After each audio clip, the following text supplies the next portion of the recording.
നമുക്കെങ്ങനെയാണ് slip not ചെയ്യുന്നത് നോക്കിയാലോ. ആദ്യമായിട്ട് നമുക്കൊരു ഹുക്ക് വേണം. ഇവിടെ ഞാൻ 3mm ഹുക്കാണ് എടുത്തിരിക്കുന്നത്. പിന്നെ നമുക്ക് യാൺ വേണം. ആദ്യമായിട്ട് നമ്മൾ യാൺ ഒരു വിരലിൻ്റെ മുകളിലൂടെ ഇങ്ങനെ ക്രോസ് ചെയ്ത് പിടിക്കുക.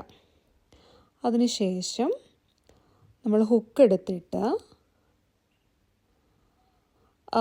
നമ്മുടെ യാണിൻ്റെ, അതായത് അടിയിലുള്ള യാണിൻ്റെ അടിയിലൂടെ ഹുക്ക് കയറ്റിയതിന് ശേഷം മുകളിലുള്ള യാണ് അടിയിലൂടെ ഇങ്ങനെ എടുക്കുക. എന്നിട്ട് നമ്മുടെ ഹുക്കിൻ്റെ മുകളിലുള്ള യാണിൻ്റെ അവിടെ നമ്മൾ കൈകൊണ്ട് ഒന്ന് അമർത്തിപ്പിടിക്കുക. എന്നിട്ട് ഇങ്ങനെ ടൈറ്റ് ചെയ്ത് കൊടുക്കുക.